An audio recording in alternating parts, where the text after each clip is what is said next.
se abraçarão. E a gente vê política, né, igreja caminhando junto.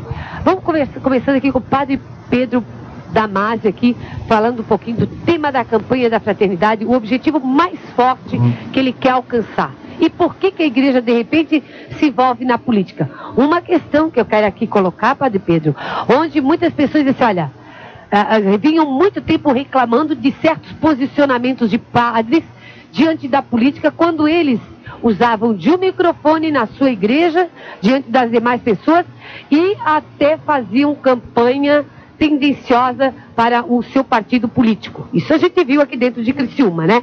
Onde o povo ficava totalmente desorientado e dizia, poxa, afinal de contas, então quer dizer que eu não presto, fulano não presta? Aqui tem N partidos políticos representados na igreja, quando o pessoal vai lá para assistir a missa. De repente um padre promove seu partido político e hoje a gente vê que a igreja assume uma postura até polêmica, uma postura delicadíssima, onde política e ela vai trabalhar tranquilamente com o povo. Agora, que tipo de política vai ser aplicada na campanha da fraternidade? Ela vai ser ampla para todos os partidos ou acontecerá que determinados padres, eles assumirão uma postura partidária? O posicionamento de cada padre, eu não sou responsável, entende? A gente tem uma responsabilidade em fazer um trabalho unificado com a linha da igreja, essa é uma responsabilidade de cada um, e a gente imagina que todos vão procurar obedecer essa linha, até para o nosso trabalho ter eficiência, né, e ter a adesão das pessoas. Quando tu pergunta que tipo de política, Odalva, não existe tipo de política, política só existe política. O resto, que as pessoas acham que existe muito tipo de política, é politicagem, é aproveitamento, né? É manipulação da política. Então, nós queremos trabalhar a política, tá? E para nós não tem problema nenhum. Por que não tem problema nenhum? Porque a política, né? Tirando as manipulações, político o que é? É a busca do bem comum, certo? E olhando o exemplo de onde nós nos alicerçamos a nossa ação como cristãos, né, que é na mensagem de Cristo, o que ele fez? Ele buscou o bem das pessoas, ele buscou a vida das pessoas. Foi uma ação política? Foi. O alicerce das ações dele era um alicerce político, era um alicerce de fé, de união com Deus. Ele veio como filho de Deus para trazer a vida para todos. Então, o fundamento da ação de Jesus Cristo era um fundamento teológico, de união com Deus, entende? Mas era uma ação política, porque mexia na vida das pessoas e trazia vida para as pessoas, e ninguém me prova um versículo, uma ação que Cristo fez para prejudicar a vida do ser humano, entende? Ele fez para fazer o bem, e fez o bem para um, e fez o bem para todos, distribuindo pão quando tinha fome, curando, e satisfazendo as necessidades e evitando a condenação das pessoas.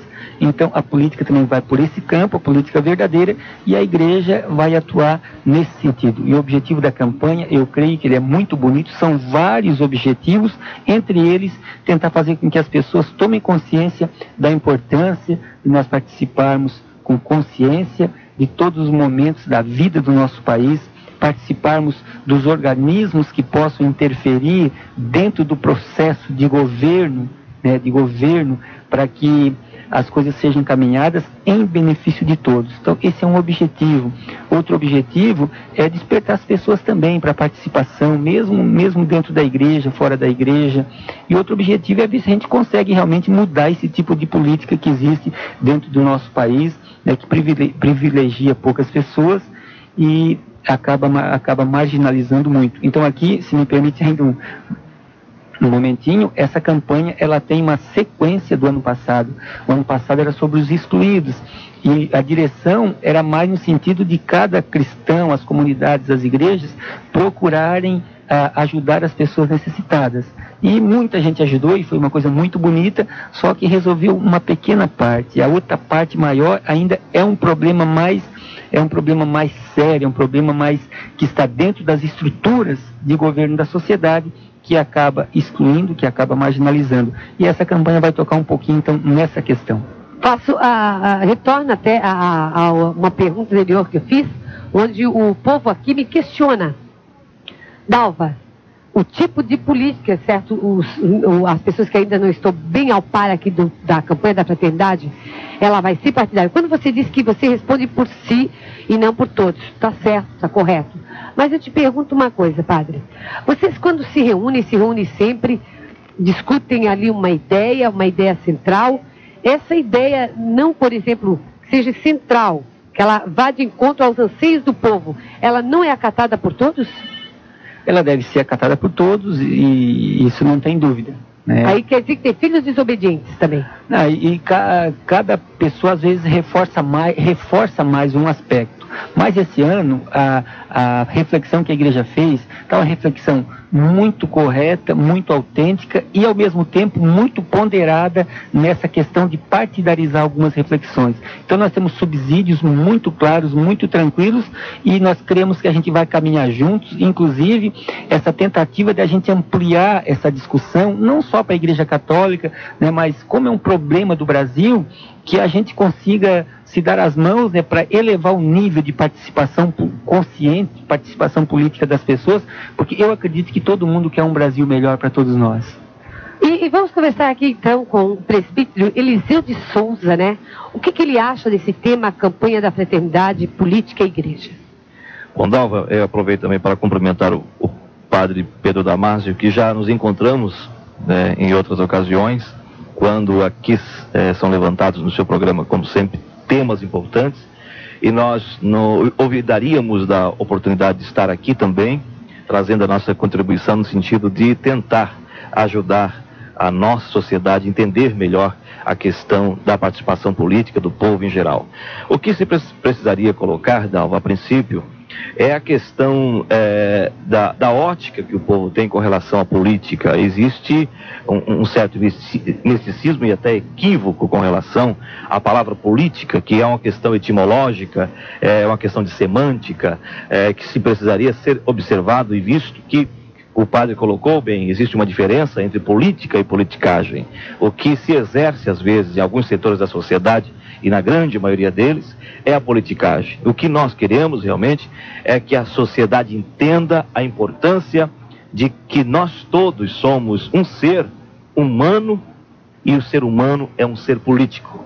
Ele nasce, ele cresce, ele evolui, ele estuda, ele trabalha, e tudo isso é a política, porque a política quer dizer exatamente a arte do bem comum, onde nós lutamos para o bem comum de todos, uma política partidária, política ministerial, política religiosa, política em todos os setores da sociedade existe uma política dirigida para aquele aspecto. Então, com relação à política hoje, a nível estadual, a nível, aliás, nacional, o problema do país hoje é um problema realmente de conscientização.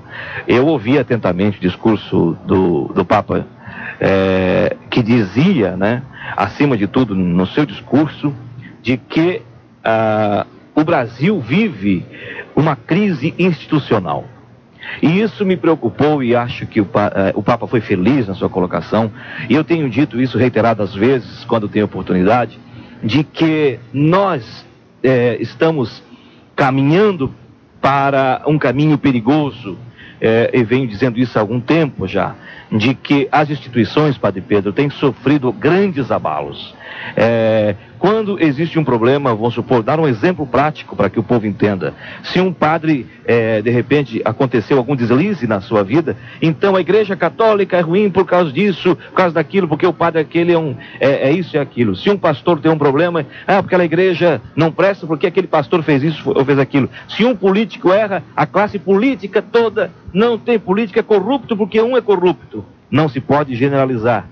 Quer dizer, se um policial é mau, não quer dizer que a classe policial seja má. Existe um policial ou dois que são pessoas, né? A corrupção, ela ronda pessoas. Agora, as instituições, se ela deixar realmente que essas coisas aconteçam, elas realmente precisam passar por uma metamorfose. Agora, nós não podemos exatamente deixar que haja esse descrédito nas instituições. Nós precisamos realmente reestruturar as nossas instituições para que o povo tenha credibilidade. Com relação ao político, por que nós chegamos a esse caos político que estamos vivendo hoje, quando o povo não quer não quer participar politicamente, como diz Brecht, de que o maior ignorante é o ignorante político, aquele que não vota, aquele que não participa, aquele que se omite, aquele que não se preocupa com o preço do feijão, do arroz, quer dizer, com os problemas sociais. No momento em que eu me omito, eu estou sendo um político burro.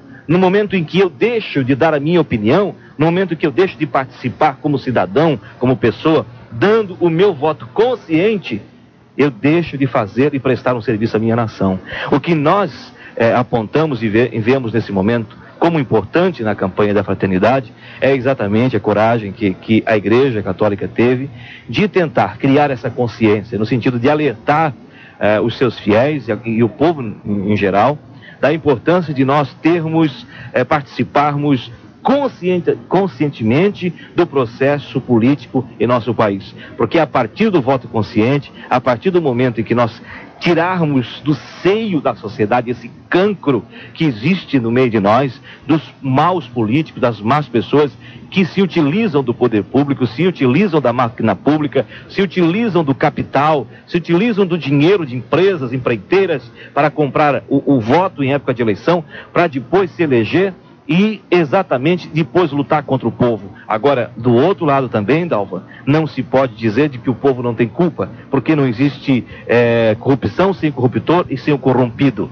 Existe, para todo efeito, alguém que participou, porque se alguém comprar o meu voto é porque eu vendi, e se eu vendi eu também sou corrupto. Então, no momento em que eu deixo que um cidadão, um candidato chegue e tente trocar o seu voto por cimento e por areia, eu sou tão ruim, tão corrupto, tanto quanto o político que está fazendo isso. Agora, no momento em que o povo disser, não, a partir de agora, nós vamos votar em pessoas que nós acreditamos, em propostas que nós acreditamos, em metas, em pessoas que nós acreditamos, aí sim nós veremos que a sociedade vai começar um grande processo de transformação social. E é nessa linha que eu acho que a justiça social vai começar a acontecer, exatamente que é o tema da campanha, que justiça e paz se abraçarão no momento em que nós começarmos, nós aqui de baixo. Isso não tem que começar de cima, tem que começar pelo povo, que tem que se organizar, o povo que tem que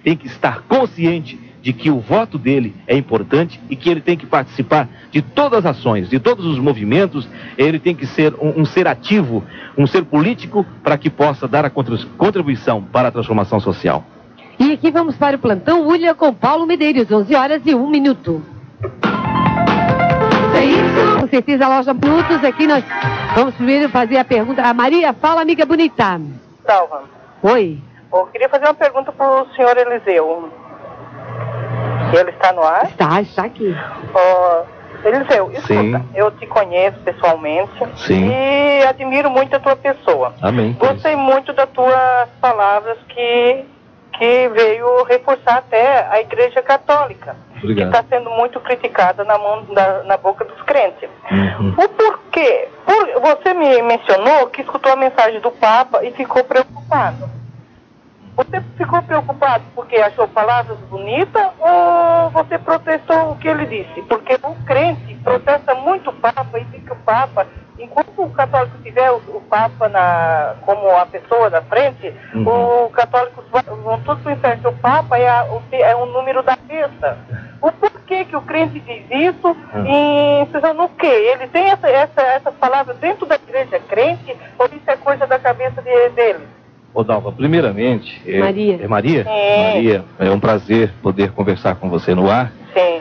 E é importante que o povo participe, que o povo questione. Eu acho que aí já começa a demonstração de que você é uma pessoa consciente, que a pessoa consciente é aquela que tem o espírito crítico, pelo menos para questionar as coisas que acontecem ao nosso redor. Sim. Apenas para relembrar e para reafirmar o que eu falei, eu disse que eu fiquei atento e preocupado, não com o que o Papa falou, mas com a realidade com que ele disse a coisa, no sentido do descrédito das instituições. Eu parabenizei o Papa no momento em que ele coloca essas palavras, foi o que eu coloquei.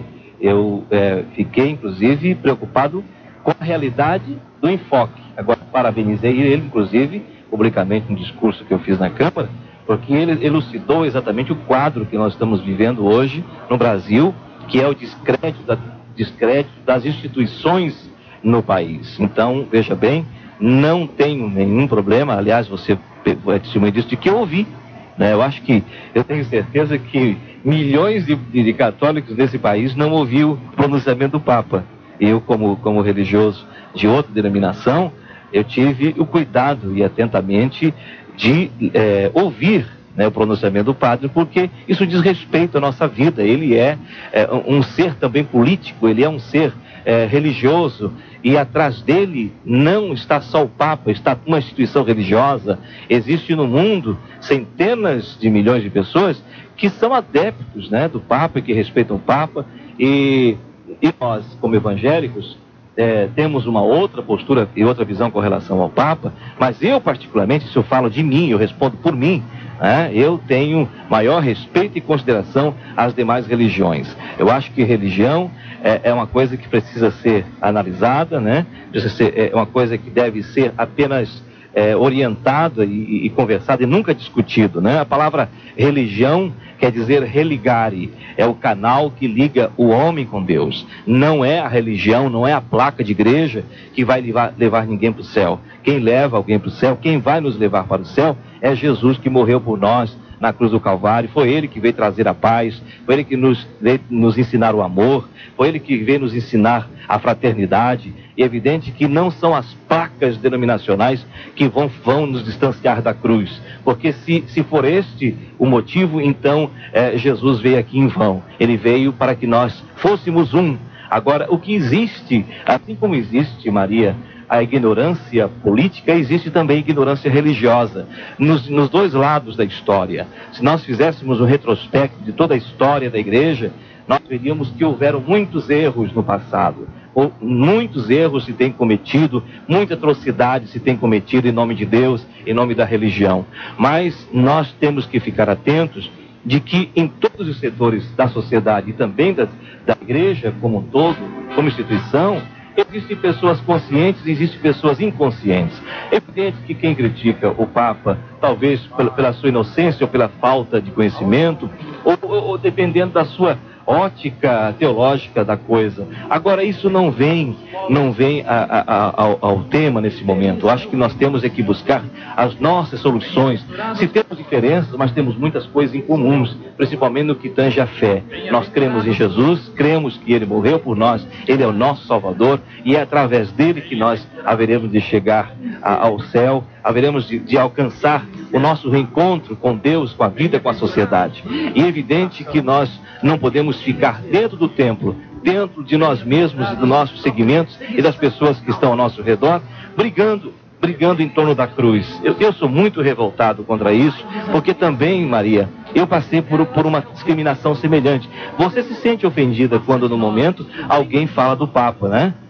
E eu também já passei por esse tipo de problema, porque eu nasci em um lar evangélico. Eu sou filho de pais cristãos evangélicos, né?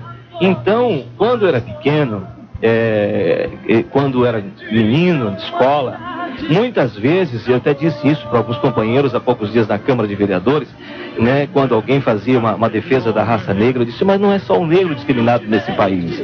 Eu, como crente, fui discriminado. Quando guri na escola, eu cheguei a apanhar de colegas de escola, porque a professora tinha dito para os alunos de escola, vai lá e dá uma surra naquele crente. E eu apanhei porque a professora tinha raiva de crente. Eu, muitas vezes, sofri até apedrejamento, não no sentido de ser muito machucado, mas recebi pedradas.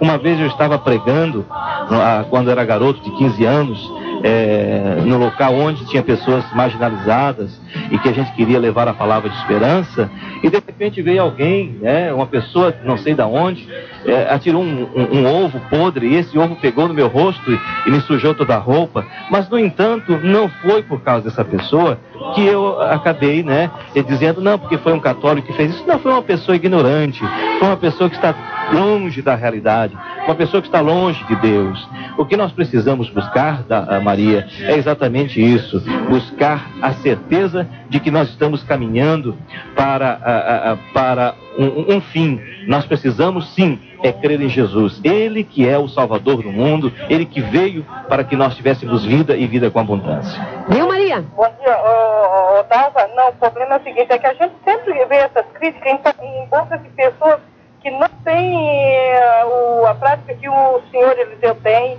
e outros, entende? Mas a gente se ofende, porque eu acredito que a pessoa, quando não sabe o que está dizendo, ela não deve dizer para ofender alguém. E aqui que eu vou ver. O padre Pedro Damasio, o que você colocaria a esse respeito? A esse respeito, a gente sabe que essas coisas acontecem ainda, mas a gente reforça, né, as palavras do próprio Eliseu, que são pessoas que não às vezes fazem as coisas por sectarismo, por falta de consciência, até por ignorância religiosa. Hoje, mais do que nunca, nós precisamos fortalecer e reforçar a aproximação das pessoas que buscam, né, a vida para as pessoas, a salvação e também a vida melhor aqui nessa terra. Por isso nós estamos, né, caminhando nessa campanha da fraternidade, que nós queremos que isso tudo aproxime as pessoas num só objetivo. Me parece, pelo fato de estarmos hoje aqui no teu programa, o presbítero Eliseu e a gente, é um sinal com muitos outros sinais que a gente tem, né? Eu tenho vários amigos evangélicos, pessoas super ponderadas que dá pra gente conversar, que dá pra discutir, que a gente sabe que nós temos divergências, que nós não escondemos as divergências, mas que a gente sabe conviver, colocar isso em harmonia, em sintonia e buscarmos aquilo que faz a gente convergir para um objetivo que traga, né, vida melhor para as pessoas e que traga também um futuro, uma esperança para as pessoas de modo geral e não apenas para uma corporação religiosa, né? Porque o importante é o ser humano, é a pessoa, é a fé que nós queremos transmitir. Uma pergunta aí, senhor, que a campanha está aí estampada para a gente ver e se fala muito de voto consciente. Tudo quanto é lugar que tu vai, onde estão falando de campanha da fraternidade, tem que votar consciente, mas ninguém explica o que é votar consciente. O que realmente, como é que eu vou votar consciente? Como é que eu vou conhecer os políticos? Aonde é que eu vou buscar todo esse conhecimento? A gente corre o risco de se alongar um pouco, porque é um tema vasto, né? É um tema vasto. Vamos ver se conseguimos bem rapidinho aí dar. É um tema amplo. Quer dizer, o voto consciente e a gente votar sem pressão, entende? A gente analisar corretamente a vida das pessoas, o partido que ela pertence, analisar e ver e tentar descobrir se a pessoa realmente merece o voto pela sua postura, pela sua vida, né? Pelo seu passado, pelo seu presente, pela sua maneira de viver. Não votar por pressões de oferta, de coisas materiais, entende? Porque a pessoa vai... Padre, mas tu me desculpa eu interromper. Vamos supor aí que você é um pai, tem um filho doente, onde você levou ele para o médico e de repente o médico te deu uma receita. Isso acontece com o povo. Não estou colocando falácias aqui não, coisas descompromissadas não. É coisa que acontece de vir gente aqui com uma receita de 3 meses guardada. Eu disse, mas como? E a doença do seu filho? Pois é, Dalva, está aqui a doença do meu filho, não tenho saída, não consigo comprar, já pensei no político e olha, meu filho está de mal a pior e eu não posso comprar remédios caros onde o SUS não fornece. O que eu faço, Dalva? Tem eu sei que se eu me meter com os políticos eles me conseguem. O que eu faço, Dalva? E essa prática a gente vê muito, muito na época de política, onde se resolve o sofrimento do povo em questão de 24 horas. É a fome, a dificuldade, dizem o povo ainda mais. Ai, Dalva, não podia ter eleições todo ano, eu passo tão bem. Ô, Dalva, não tem que esconder que isso é um problema cultural, né? Que esse problema de facilidade de se trocar coisas no voto é um problema muito antigo. Então, nós temos consciência que é um problema muito complexo, certo? E que nós não vamos resolver isso nesse ano. Por exemplo, é tão complexo, pelo seguinte exemplo. Eu sou padre, entende? Eu tenho a minha tranquilidade. Se eu votar, o meu candidato perder ou ganhar, eu vou ter tranquilidade. O padre tem uma certa segurança na sua vida econômica, entende? Na sua manutenção. que é diferente de um pai de família, né, que não encontrou oportunidade e que chega na hora, alguém oferece alguma coisa e ele precisa daquela coisa, precisa daquele bem, ele está precisando, como tu falou, de uma receita. Aqui eu queria distinguir dois tipos de pessoas que vendem voto. Há pessoas que vendem por uma necessidade premente, material, certo? O que deve essa pessoa fazer na hora de votar? O que é que deve fazer? Ela teve que vender, ela foi obrigada. Porque tem situações tão delicadas, tão tristes, que a pessoa é a única coisa que ela tem para trocar. E quando não troca por 3, 4 votos do Filho, do Pai, do Espírito Santo, tudo está por ali. Entende? É um compromisso que ele fica. O que esse cristão pode fazer? O Filho de Deus deveria aceitar ajuda, mas não votar pela pressão daquela ajuda. Certo? Mas tem um outro tipo, deixa eu adiantar. Tem outro tipo. Tem pessoa que vende já não por uma necessidade, mas por um vício. Por um vício. Então ele já fica esperando, não tem necessidade de fazer aquela negociata, mas ele faz por um vício. Ele já está acostumado e já acha. E isso eu acho que é o que mais tem dentro da nossa sociedade. A pessoa já está esperando chegar a eleição ou já vai deixando uma coisinha para acrescentar na época da eleição. Isso é um vício, normalmente são pessoas que não precisam, e esse é um problema grave, tanto da pessoa que vende como da pessoa que compra. E aqui, por exemplo, os políticos que vêm... Bom, aí eu faço a pergunta aí, os políticos novos que vêm por aí, com a vontade de fazer alguma coisa, de repente o povo pede, e ele fica assim, meu Deus, eu quero ganhar, e se eu não dar, como é que eu vou ficar? Eu vou perder. E o povo fica ali insistindo, e a gente tem na mente uma coisa onde Cristo prega, né? Essa igualdade, essa força, esse poder de voto, a decisão do povo. Como é que fica esses políticos que têm vontade de acertar, e têm vontade de vencer, chegar lá em cima... E o povo exige ali de baixo. Como é que fica, Eliseu? Eu, às vezes... Tem alguém lá? Às vezes, tomo posições pessoais. E, às vezes, até sou prejudicado por aquilo que eu acredito. Porque eu acho que nós temos que ter esse papel de ser formador de opinião. Eu acho que tem algumas coisas na vida que eu não aceito e luto por elas. Você sabe muito bem, há pouco tempo estivemos aqui, quando nós apagamos aquela palavra que veio na avenida ali, eu fui lá, apaguei e disse, eu apago quando tiver, porque eu sou contra essas coisas. Como também, de repente, alguém me perguntar, você é contra o carnaval? Eu digo, eu sou contra o carnaval, pelos problemas que acontecem, uma festa popular, é isso e aquilo, mas vejo os problemas sérios que acontecem, vejo que eu contesto, às vezes, alguns aspectos. Quando se diz, não, mas você é contra o carnaval ou contra certos aspectos que ocorrem? Não. Mas não, porque se você olhar, o Eliseu, não, carnaval... Eu dou um exemplo apenas de que, por que eu sou contra, de repente, eu pessoalmente sou contra, nunca fiz isso declaradamente, estou dizendo hoje aqui, porque eu acho o seguinte, nós não tem certas coisas que nós não podemos pedir anistia para Deus, como se pudesse por um momento cometer certos abusos, porque Deus vai perdoar amanhã. Quer dizer, a mesma coisa a questão do voto, Deus não dá anistia para pecado. Deus não dá anistia, hoje eu posso pecar à vontade porque amanhã eu serei absolvido. Não, nós temos que ser santo por 365 dias por ano. Quer dizer, a própria igreja às vezes teve que buscar uma forma de contemporizar isso, mas a grande verdade, vamos supor, o eleitor espera esse momento como que se no momento ele está livre para se corromper. Esse é o momento político, então eu vou aproveitar esse momento para vender o meu voto, como se daqui a pouco, isso aí Deus nem está ligando, porque isso aí o político também faz, ele também rouba esse dinheiro aí, é um dinheiro maldito, esse dinheiro vem do poder público, vem do nosso imposto, então eu posso vender meu voto mesmo, eu tenho mais é que pegar. Eu não tenho feito isso. Foi o requerimento apresentado pelo vereador Eliseu de Souza, ex-PFL, hoje no PMDB. O vereador Eliseu de Souza apresentou um requerimento que acabou não sendo votado, requerimento número 012/96, onde ele pede o envio de expediente ao diretor de produções da Rádio Jovem Pan, São Paulo, e ao ministro da Justiça, com cópia aos deputados federais evangélicos, solicitando medidas no sentido de sustar a veiculação do programa Pastor Abu, tendo em vista o caráter altamente discriminatório da referida sátira, a qual, ao fazer colocações que comprometem o comportamento ético e moral de todos os pastores, por extensão, atinge diretamente também as igrejas evangélicas.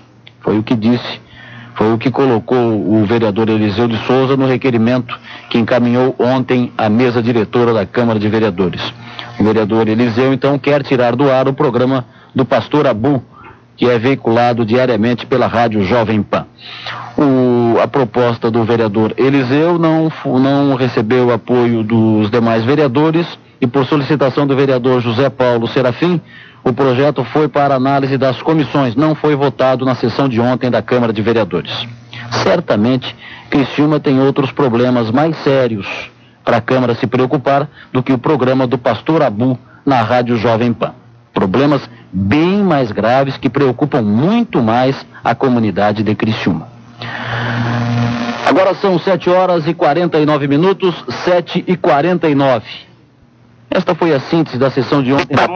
De tão descabido e mentiroso. Eu jamais fiz esse tipo de proposta, jamais fui na casa do vereador Gringo, jamais levei qualquer tipo de proposta que não fosse de fortalecimento do nosso partido e da nossa cidade e da unidade popular. Geraldo Perucchi, só para colocar as coisas nos devidos lugares. A informação foi passada, está no jornal, e até para que as coisas sejam colocadas... Jornalista, o senhor quer ver...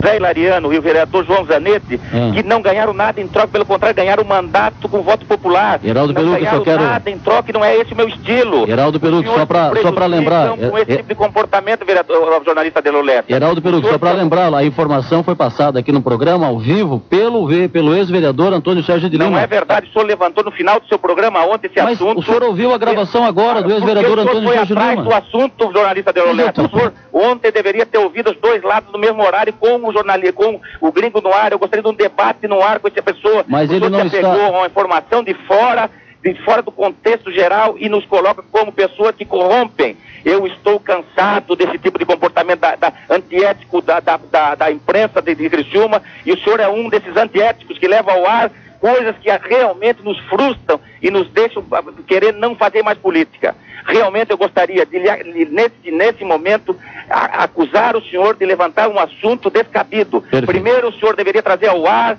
o ex-vereador Antônio Sérgio de Lima, para um debate comigo, com o vereador Tadeu, ouvir a verdade. Ele está a serviço do PT, o Gentil está a serviço do PPB, e o senhor, eu não sei a serviço de quem está. Agora, a serviço de alguém, sim, contra nós, eu tenho consciência e certeza. Perfeito. Por favor, jornalista, não me traga mais o seu programa levantando assuntos dessa natureza, Perfeito. com esse tipo de falsidade, com esse tipo de mentira. Perfeito. Por favor, não lhe darei mais entrevista se é para esse tipo de assunto. Perfeito. Não tem problema. Eu só estou a serviço, certamente.